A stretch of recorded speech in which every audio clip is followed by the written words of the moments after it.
Welcome to the Cheating Wife Stories channel. Thomas Stonewall Jackson, Tom or Stone to his friends and family, looked forward to the upcoming weekend as he drove home that afternoon from work. Monday was Memorial Day, but he and Janice, his wife of 5 years, had been invited to spend a 4-day weekend at the country estate of her boss, Darren Hanson, a senior partner with the Remington Law Group, where Janice worked as a paralegal. Stone already had Monday off, so he took a vacation day to cover Friday. His boss, who also happened to be his father, was kind enough to let him leave early on Thursday so he could pack and hit the road. The drive to Darren's estate would take about 3 hours, given the freeway traffic and the narrow, winding roads leading to the property. He had high hopes for the weekend, as things had been a little rough with Janice over the last couple of months. She had become somewhat distant, often snapping at him for no apparent reason. Their physical intimacy, once a frequent and enthusiastic part of their relationship, had dwindled to a rare and reluctant occasion. Being a concerned and loving husband, Stone had tried to reach out to Janice, hoping to help her through whatever was troubling her. But she would simply shrug him off, telling him she needed to handle it on her own. Worse yet, Janice constantly rejected his attempts to reconnect physically or even emotionally, often pulling away when he tried to hold her or offer comfort. The situation was becoming unbearable for him, and he began to wonder if she was involved with someone else. Then, she told him they had been invited to her boss's country estate for the weekend to celebrate her promotion. Promotion?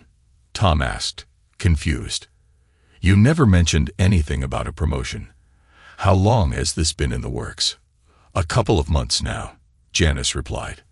I'm sorry, I should have told you sooner. Is that why you've been so distant lately? I guess so, she said quietly. I'm sorry, sweetheart. I didn't mean to take it out on you. I've just had a lot on my mind.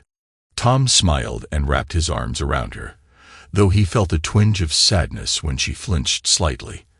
I can imagine, he said, trying to stay positive, and here I was, worried that you might be having an affair. He felt her tense up for a moment, but then she relaxed.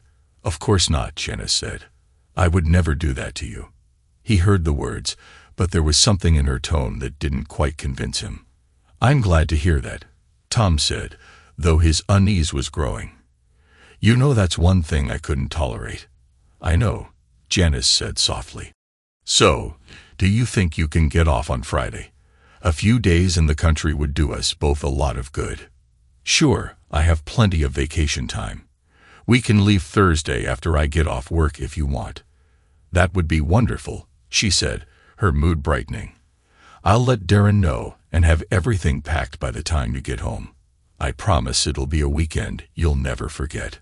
Stone thought about those words as he filled up the gas tank on his new Ford F-150, a 4-wheel drive pickup. A weekend he'd never forget.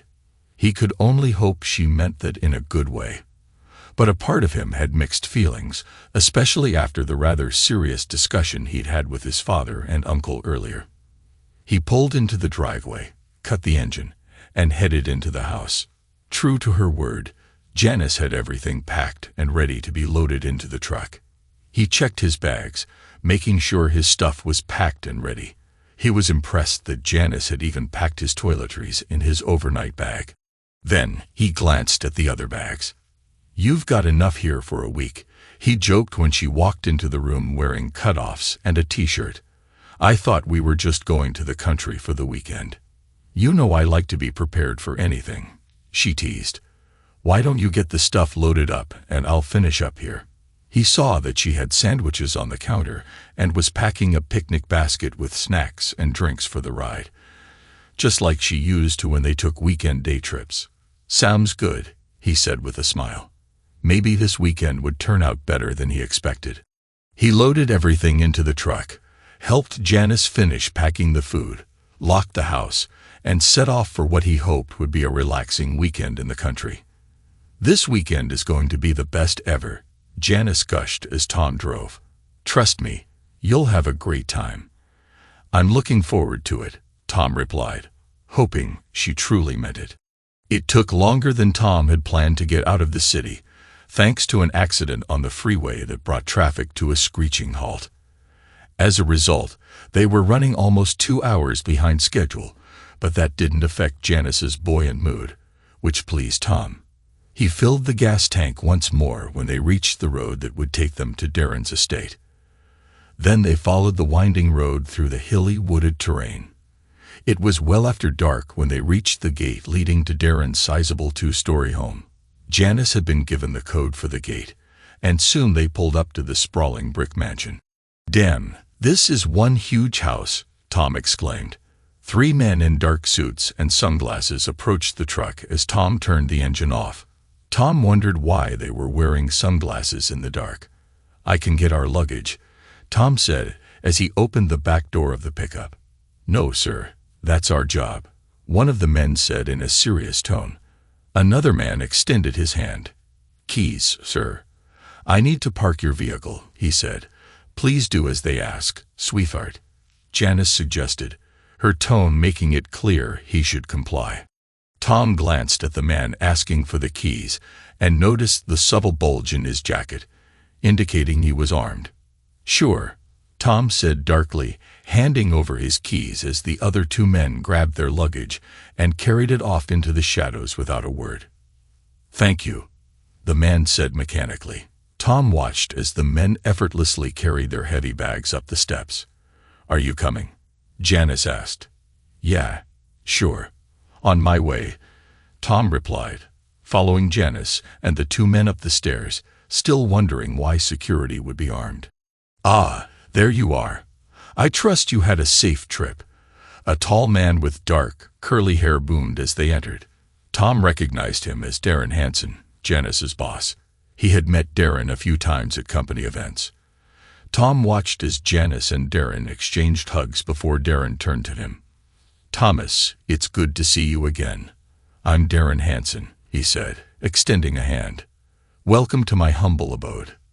"Thank you. It's a pleasure to meet you again, Mr. Hansen," Tom replied, shaking his hand. "No need to be so formal. Tom, may I call you Tom?" Darren smiled. "I have a feeling we'll be seeing more of each other, especially now that your wife is moving up in the firm." "Of course," Tom said, though he felt a bit uneasy. "Sorry we're running late." "There was an accident on the freeway," Janice explained. "So I heard," Darren said. "I'm just glad you made it safely." "Are the others here?" Janice asked. Tom wasn't aware that others would be there. "Yes, they're all here. Unfortunately, they've already turned in for the evening, wanting to get well rested before the festivities tomorrow," Darren replied. The man who had taken Tom's keys returned, handing them back. "Thank you," Tom said, putting them in his pocket. By now, the other 2 men had returned after delivering their luggage. "Harold, escort the Jacksons to their room," Darren commanded. "Yes, sir," one of the large men said.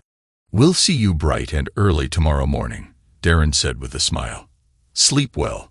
"Thank you," Janice replied quietly, her eyes cast down in a demure way that Tom noticed but didn't comment on.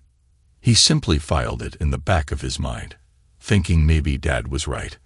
"This way, please," Harold instructed in a deep, gravelly voice. Tom and Janice followed him up the spiral staircase and down 2 hallways before stopping at a locked door.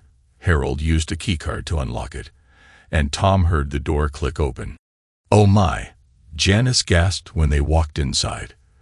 The room was spacious and well-appointed, complete with its own bathroom, a double vanity, a large television opposite the king-sized bed, and a gas fireplace that took up most of one wall. "This is very nice," Tom said, forcing cheerfulness as he took in the room. "I'm glad you approve," Harold said. He pulled out 2 key cards, handing one to Janice and the other to Tom. "These are your keys to the room. Keep them with you at all times. Breakfast will be served at 7:30 tomorrow morning. Good night." "Good night," Janice replied as Harold left, closing the door behind him. "This is a very nice room," Tom repeated as he began hanging his clothes in the closet. "Yes, it is," Janice agreed. Tom noticed she hung her garment bag in the closet but didn't take her clothes out. "So, who are these other people Darren mentioned?" Tom asked. "Oh, just some bigwigs from the firm," Janice replied, avoiding his gaze. "In this new position, what exactly is it?" Tom pressed. "I'm Darren's new executive assistant," Janice explained. "The position comes with a healthy pay increase, but I'll have to travel from time to time." "Are you okay with that?" Tom asked, his tone cautious. "As long as it doesn't interfere with our lives, that's fine. But you know we've talked about starting a family." "I know," Janice said quietly. Tom sat up in bed, sweat pouring off his body. He glanced at the digital clock on his nightstand. It read 4:15 a.m. Though it was still early, Tom felt the urge to contact his father. He grabbed his phone from the nightstand, but noticed there was no signal. Quietly, so as not to disturb Janice, he slipped out of bed, donned his trousers and t-shirt, and put on his shoes. Taking his keycard, he opened the door and was met with one of Darren's armed security men stationed at a small desk in the hallway. The man in the dark suit and glasses looked up as Tom emerged. "Is there a problem, Mr. Jackson?" the large man asked. "I need to use a phone." "There's no cell service here," Tom replied. "Who do you intend to call?" "My father, it's important," Tom told him. "This way, sir," the man said, standing up. Tom followed him to a smaller room just off the hallway. "You can use that phone," he added, gesturing to a phone resting on a small table next to a chair. "Just dial 9 for an outside line." "Thank you," Tom said, sitting down in the chair. He began dialing his father's number, then glanced up at the man still standing in the doorway. "Can I have some privacy, please?" he asked. "Of course," the guard said, turning away from the door. Tom couldn't believe the nerve of the man, and he wondered why he was armed. He finished dialing and waited as the line rang. His father picked up after the third ring. "Hello? Who is this?" his father asked. Tom could tell the older man had just been woken up. "Hi, Dad. It's me, Tom. Sorry for calling so early in the morning. I just wanted to make sure you were all right. I was in the middle of a really nice dream, remembering your mother, but I'm okay." "Tom, did you have another one of your dreams?" "Yeah," Tom said quietly. He could hear his father sigh on the other end of the line. "Same as the one you had before Andy's accident." "Exactly the same," Tom replied. "I see. Thanks for letting me know, son. I'm doing okay, but I'll keep a sharp eye out. Why don't you try to get back to sleep?" "Okay, I will, Dad. I just wanted to let you know." "I appreciate that, son. I'm fine though, I promise." "You're stuck with me for a while yet," his father assured him. "Remember what I said, and watch your back." They ended the call, and Tom walked back to his room. "Everything okay?" the guard asked. "Yeah, everything's fine, thanks," Tom said before opening the door to his room. He undressed and climbed back into bed. Janice groaned softly as she rolled over to face him. "Where did you go? Is everything okay?" she asked, still groggy. "Yes, everything's fine. I just had to call Dad," Tom said. "Oh," she murmured before rolling back onto her side. From her breathing, Tom could tell she had already fallen back asleep. He closed his eyes, but sleep eluded him for another hour as he kept thinking about the disturbing dream. Tom rolled out of bed at 6 a.m. and went to the bathroom to start his morning routine. Afterward, he took a quick shower and changed into a clean pair of jeans and a polo shirt. Janice followed him into the bathroom after he opened the blinds. Standing by the nightstand, Tom gathered his watch and wallet and looked out the window. He noticed the wrought iron bars attached to the outside of the window and wondered why they were there. There was no landing below, and the concrete pad of the driveway was at least 25 feet down. Looking outside, Tom saw a helicopter on a pad about 50 yards from the house.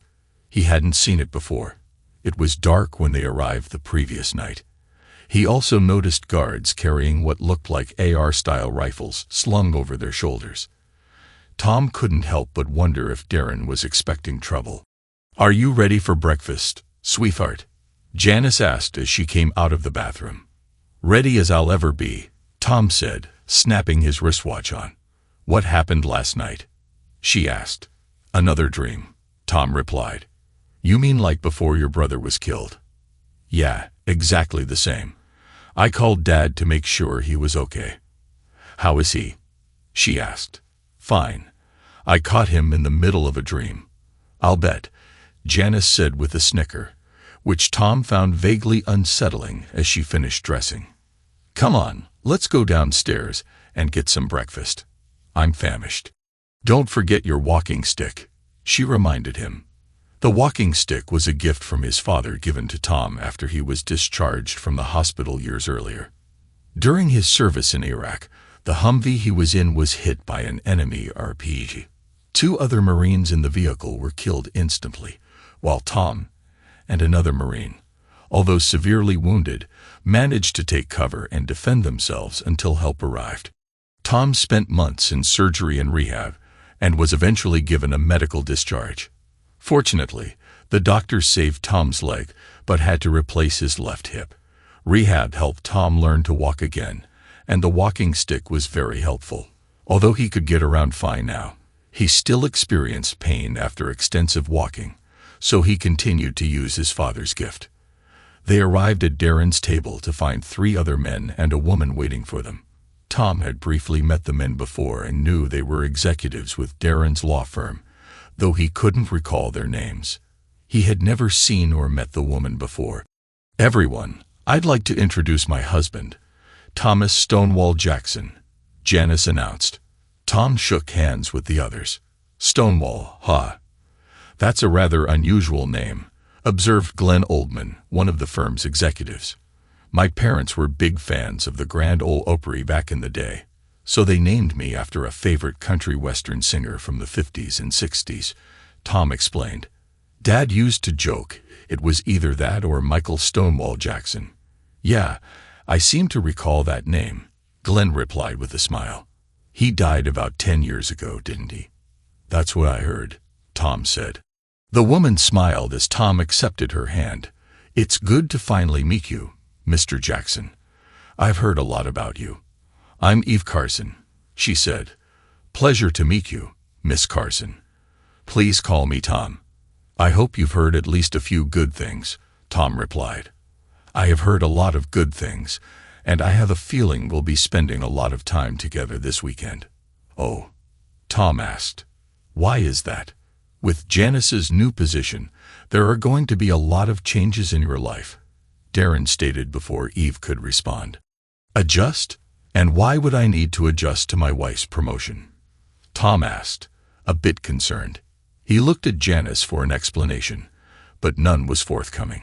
"It's complicated," Darren said bluntly. "Let's eat breakfast first, shall we? Maybe we can get to know each other a little before we get into the details." They sat down as Darren's employees wheeled carts into the room. Tom watched as they placed dishes of eggs, bacon, toast, and fruit in front of everyone. Another employee walked around the table pouring coffee into their cups. Tom also noticed the armed security men stationed on either side of the door. "So Tom, why don't you tell us a little about yourself?" Rick Harmon, another executive, asked. "Janice says you are some kind of soldier or something." Tom glanced at Janice before answering. He had told her a bit about his service, but it seemed to have gone over her head. She thought anyone in a green uniform was in the army. "I was in the military, but never a soldier," Tom replied, taking a bite of his scrambled eggs, which he found delicious. "Oh, what were you then?" Rick asked, glancing at Janice. "I was in the Marines," Tom answered. "Thank you for your service," Darren said. "What did you do in the Marines, if you don't mind my asking?" "Not at all," Tom said. "I was a scout sniper assigned to a force reconnaissance unit when I was wounded." "Scout sniper, huh?" mused Ryan Jones, the third executive at the table. "So basically, you killed people, right?" Tom noticed the glances exchanged between the other executives and the security men before replying. "I suppose that's one way of putting it." The glances turned into looks of concern, and Tom wondered what was happening. 32 enemy soldiers didn't finish their missions, he added lightly but with a tone that suggested a serious edge. I haven't had to kill anyone in several years, though. Interesting. You never told us this, Janice said, with a slight tightness in her voice, looking at Tom. She flushed slightly. It's not Janice's fault, Tom said before she could speak. I never told her exactly what I did in the service, partly because some of it is still classified, and partly because that's a period of my life I'd much rather forget. But now you're an accountant, is that right? Rick asked hurriedly, breaking the tension. Yes, I was discharged after my rehab, and went to college to finish my business degree. That's where I met Janice. I'm now a forensic accountant working for my father, Tom said. What does your father do? Glenn asked. He runs Jackson Specialty Investigations. They work primarily for corporations. Tom explained. I've heard of them, Rick said thoughtfully. They do good work from what I've heard. They finished their breakfast, engaging mostly in small talk. However, Tom still felt a very uncomfortable feeling about the situation. He had learned to trust his instincts on the battlefield, which had kept him alive more than once. Well, it looks like a beautiful day outside, Eve said. Why don't I take Tom for a tour around the property while we go out back? Of course, Eve replied. Tom looked at Janice, trying to gauge her thoughts, but couldn't. She had an expression you wouldn't want to face in a poker game. Go ahead, sweetheart. It'll be okay, she said encouragingly, but with a hint of stiffness. Yeah, okay, Tom said. He was uncomfortable with the situation, but felt he couldn't do much now, so he acquiesced to Darren's arrangement. Intel and recon and intel, he told himself, grabbing his walking stick. He looked at Eve. Are you ready? Tom asked, trying to keep his voice steady despite the turmoil inside him. Sure, Tom replied, hoping the churning in his gut would settle down. Janice put a hand on his arm before he left. He stopped and looked at her. Just remember that I love you, she whispered. I love you too, Tom said, leaning in to kiss her. But she turned her head, leaving him feeling shocked and humiliated. Tom backed off and walked away, not saying anything until he and Eve were far from the main house. Tom couldn't help but notice the heavily armed security men not far from them. With Eve's back to him, Tom pulled out his phone and activated the voice recording app. He saw he had a weak signal, but enough to make a call, then put it back in his pocket. It's so beautiful out here, Eve said, trying to break the ice. Yeah, Tom replied in a non-committal tone. They reached a wooden park bench overlooking a small pond and stopped. Eve sat down, so Tom followed her lead. What's going on here? He asked. You're a smart man, Tom. Why don't you figure it out? Eve responded. I've got an idea, but it's too horrifying to contemplate, Tom said. Why don't you just come clean and tell me? Tom asked. All right. As you know, Janice has been picked to be Darren's next executive assistant, Eve began. Yes, I already know that. Janice told me that much. But there's more, isn't there? Tom asked. Yes, there is, Eve said. Your life is about to change, Tom. Whether it's for the better will depend on how you react. You know Janice loves you, don't you? I've heard her say so, but frankly, I'm having a hard time believing it right now, Tom replied. Trust me, she does love you and wants the best for both of you. That's why she's willing to do whatever is necessary to guarantee your future, Eve explained. You do support your wife and her career goals, don't you? Of course. I always have, Tom said, feeling as if he were probing a minefield of emotions. I'm glad to hear you say that. Then you should understand that the next year or two will only be a minor blip in the road of a long, happy marriage. A year or two, Tom repeated. What's going to happen over the next 2 years? And what exactly is your role in all of this? I'll get to that, Eve said. My role is to prepare you for what will happen and to make sure you fully understand and embrace Darren's expectations for you and your wife. Why should I care about Darren's expectations of me? I don't answer to him, and he doesn't sign my paycheck, Tom said, his patience thinning. No, he doesn't, but he does sign hers, and your acquiescence will go a long way toward making Janice's job easier, Eve explained. Acquiescence? What the hell are you talking about? Tom asked. I'm sure you've noticed that Darren is what most people would call an alpha male, Eve stated, as though it were obvious. In other words, he's a self-absorbed narcissist. Tom growled at that. Eve chuckled, the first genuine sound she had made. Let's just say he expects people to fall in line and do as they're expected. That includes Janice and, by extension, you. In other words, he wants to control my wife and expects me to just accept it. Tom asked, his anger rising but firmly controlled. I wouldn't quite use that terminology, but essentially, yes. In fact, they've already been intimate several times, Eve said, noticing the pained look on Tom's face. And you know this how? Tom asked. I was there. I recorded it, Eve said, her tone even, as though recording intimate moments was perfectly normal. You're kidding, right? Tom asked. Not at all. Here, take a look. You might find it interesting, Eve said, handing Tom her phone.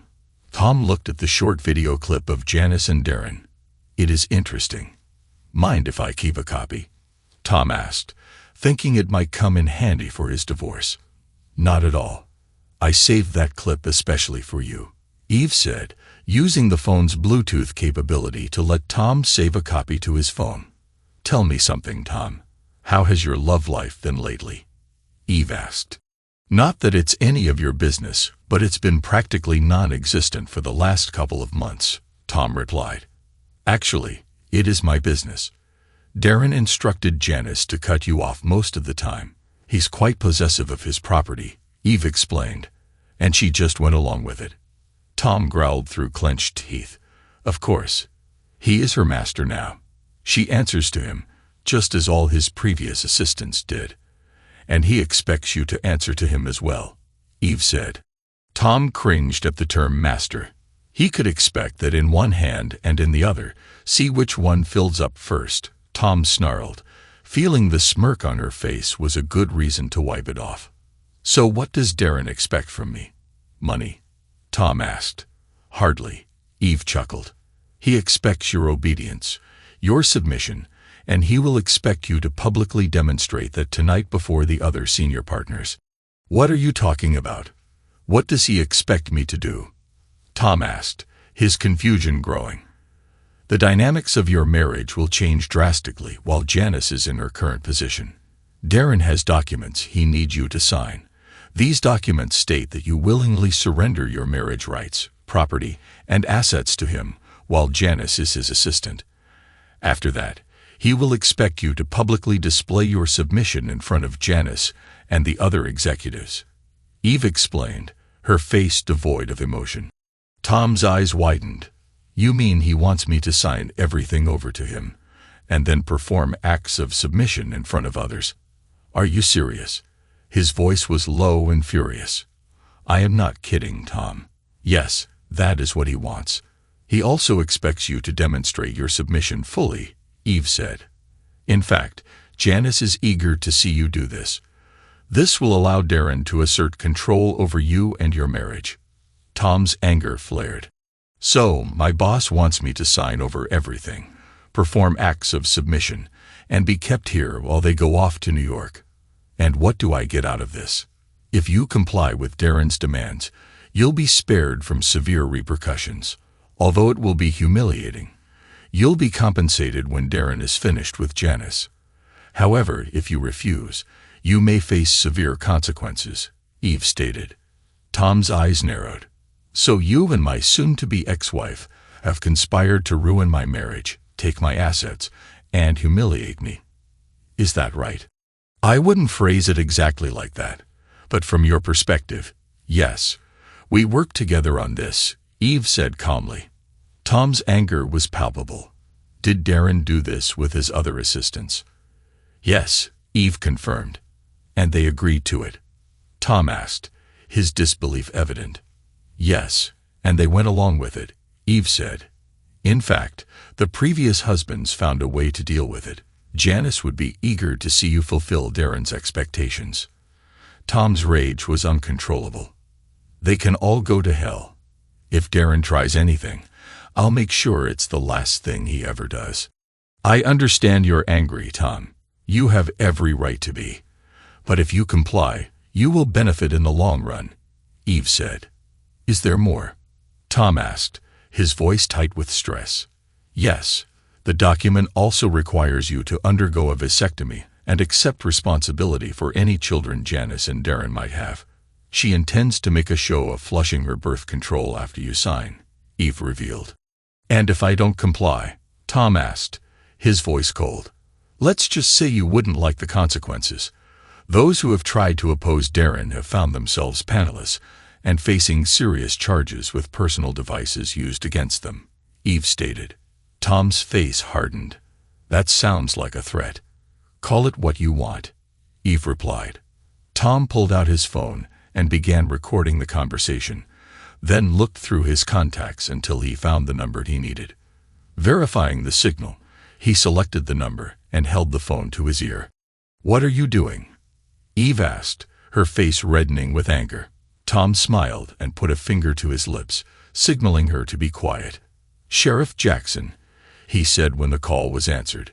Stone, what's the word? Sheriff Jackson asked. Dad was right. I need an extraction, fast, Tom said. I got the address. I also have the coordinates from your phone. What's your situation? Sheriff Jackson asked. There are at least 15 heavily armed men. There's a gate at the entrance, code 6973.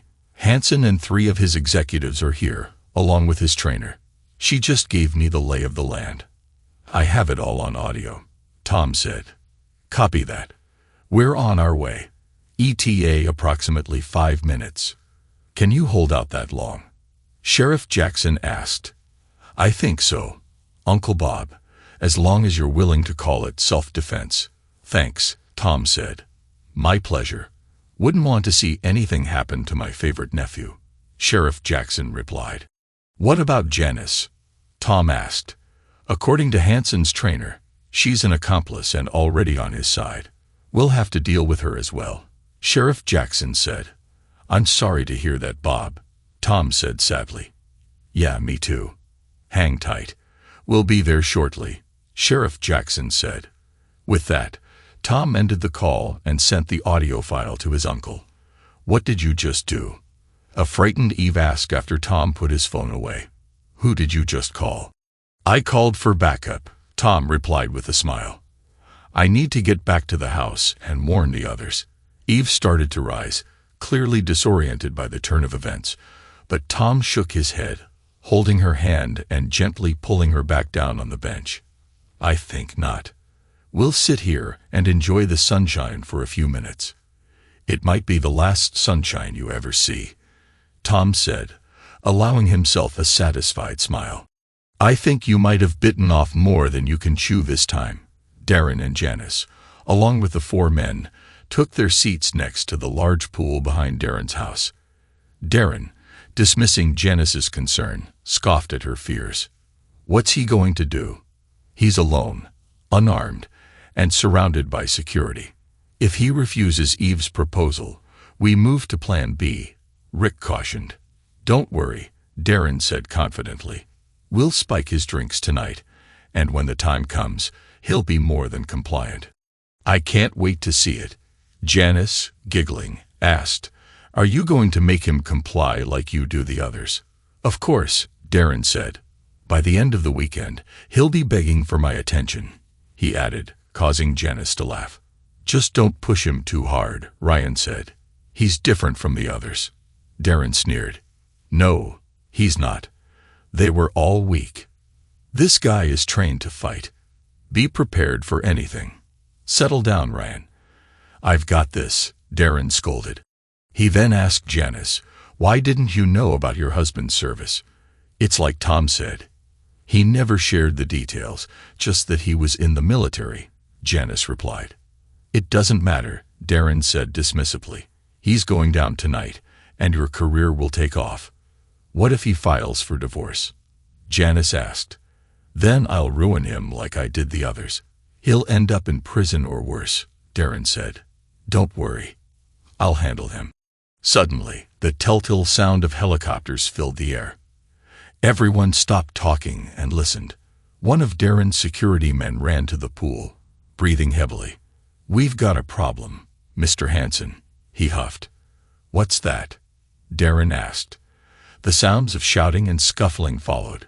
2 uniformed deputies in body armor walked to the pool, their rifles at the ready.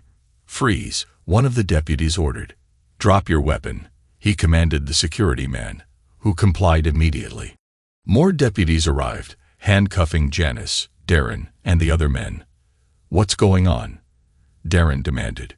You're all under arrest, a deputy stated, reading a list of charges, and then the Miranda rights. The deputies led all 5 detainees around the building, where they saw helicopters, a bus, and several vans. Officers were escorting the handcuffed and disarmed security men to the bus. Janice saw Tom standing next to a large man in a khaki uniform. Tom, what's going on? She cried out. Tom and the large man walked toward her. Your little party is over, Janice, Tom said calmly. I forgot my manners. This is Sheriff Robert Jackson. You remember my Uncle Bob, don't you? Uncle Bob. Janice gasped. I didn't know you were a sheriff. I guess it slipped my mind, Bob said with a smirk. Please, this is all a big misunderstanding. You have to believe me. Janice cried desperately. No, Janice, I don't have to believe you, Tom said. In fact, I've never been more shocked and disappointed in my life. I'll be visiting my attorney ASAP to have divorce papers drawn up. As of now, you're dead to me. Tom grabbed Janice's left hand and removed her rings, depositing them in his pocket. Darren snarled, trying unsuccessfully to break free from the deputies holding him. I'll be out of jail soon, and then I'm going to make you pay. That sounds like a threat, Tom said, looking at Sheriff Jackson with a smirk. It sure does, Bob replied. We'll add that to the charges. It'll help ensure he doesn't get bail. Don't worry, Mr. Hansen. My team will take good care of him. Bob chuckled and then ordered, Get these people out of here. Tom and Bob watched as the perpetrators were loaded onto the bus. Tom felt as if the last several years of his life were a lie. He had loved Janice from the moment they met. Bob, who had been through a similar situation years ago, slapped Tom on the shoulder. It'll get better, son. Trust me on that, he said. Thanks, Uncle Bob, for everything, Tom said. You're welcome, son. If you need anything, give me a call and tell your dad I said hello. I think he has a bottle of his best waiting for your visit. I will. Is it safe for me to get my things? I need to get out of here, Tom asked. Sure. They should be wrapping up inside the place soon, Bob told him. After saying their goodbyes, Tom packed his things and went home. A week later, after discussing matters with his father, Tom saw the family attorney and had the divorce papers drawn up according to the prenuptial agreement they had signed before the marriage. He waited until the papers were served before visiting Janice in the county jail. This will be the one and only time I visit you, Janice, he said as she took her seat. I need to make sure you receive the papers. I got them, Janice said quietly. I've already signed them and sent them back. Good. As you could tell, I followed the prenuptial agreement.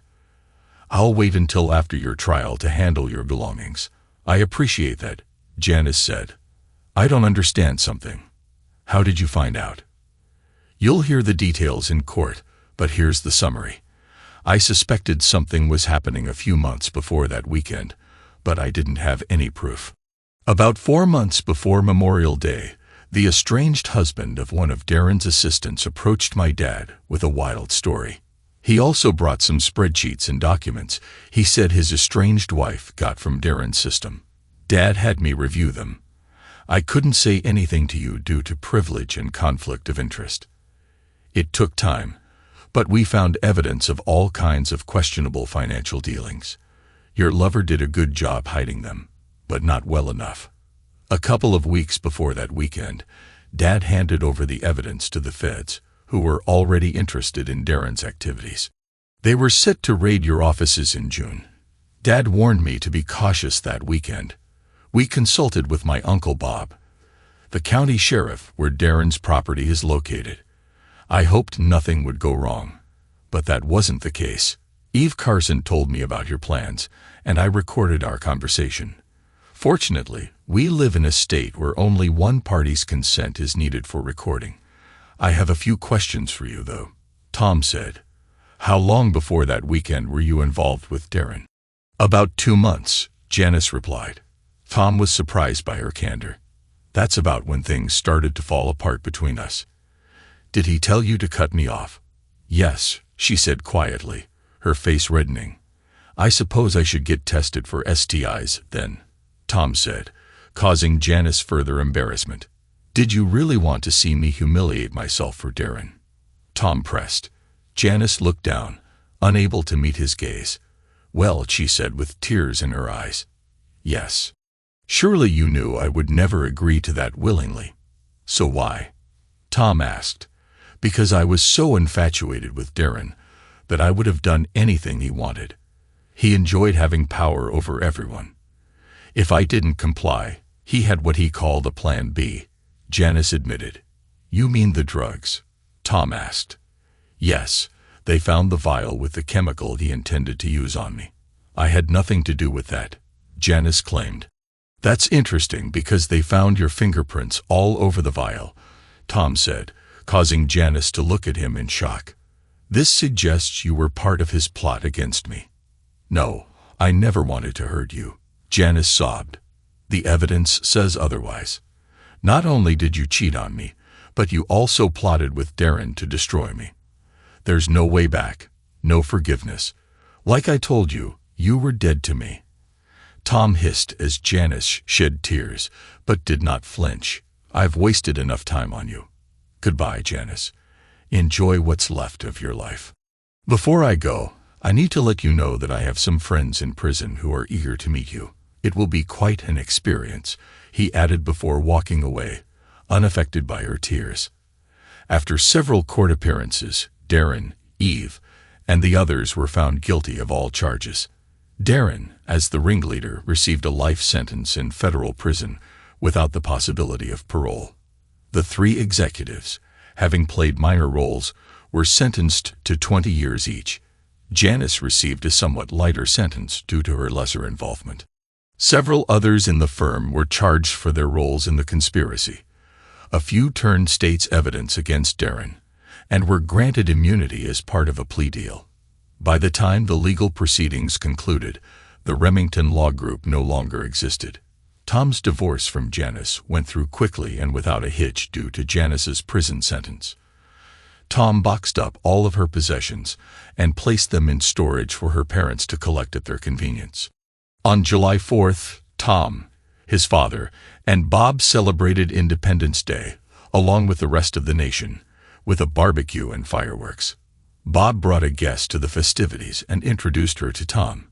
He was instantly captivated by the attractive brown-eyed brunette in front of him, and found it hard not to admire her well-toned legs accentuated by a pair of short denim cutoffs. Son, this is Marcia Simmons.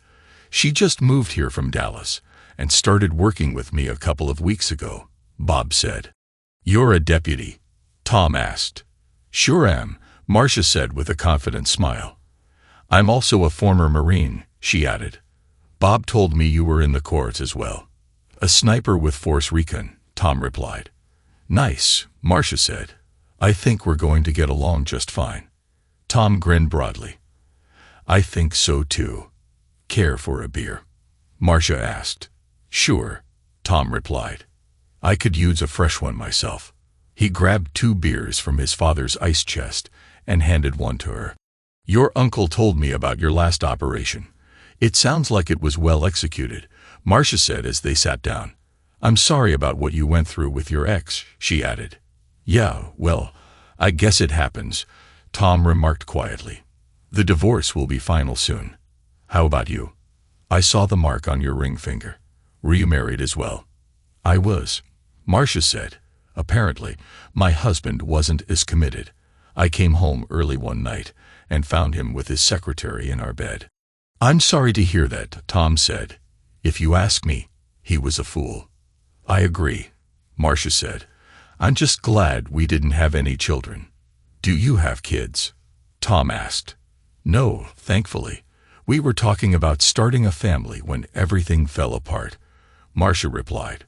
Tom and Marcia talked for much of the evening and had a great time. When Bob and Tom's father set off the fireworks, Tom felt much better by the end of the night. He believed he had met a kindred spirit in Marcia. Are you about ready to head back? Bob asked after the fireworks display. I guess it's about that time, Marcia remarked before turning to Tom. I had a wonderful time, Tom. It was a real pleasure meeting you. I had a wonderful time as well, Marcia, and I'd really like to see you again if that's okay. That would be more than all right, Marcia said, her smile broadening. She handed him a card with her cell number. Your uncle keeps me busy, but I'm usually off Saturday nights. Give me a call. I'll call you this Thursday, Tom said, returning her smile. He noticed his uncle's approving wink and smile. Talk to you then. Marcia kissed his cheek, and they said their goodbyes before leaving. Nice young lady, Tom's father remarked after they left. Yes, very nice, Tom said with a grin. I hope you intend to keep your promise to her, his father said. Absolutely, Tom replied. Good man, his father said, slapping Tom on the back. Come on, help me clean up, and let's see if we can polish off the rest of that beer. Are you going to give me the day off tomorrow to sleep it off? Tom asked. Hell no, his father replied with a laugh. Tom laughed in return and joined his father, his mind on the sweet brunette with the captivating legs he had seen in quite some time. Where will you meet your Waterloo? Every puppy has his day, everybody has to pay, and everybody has to meet his Waterloo. Thanks to everyone who took the time to listen to today's stories. If you enjoyed it, please consider liking and subscribing if you haven't already. Feel free to share your thoughts on the events in the comments below. Take care.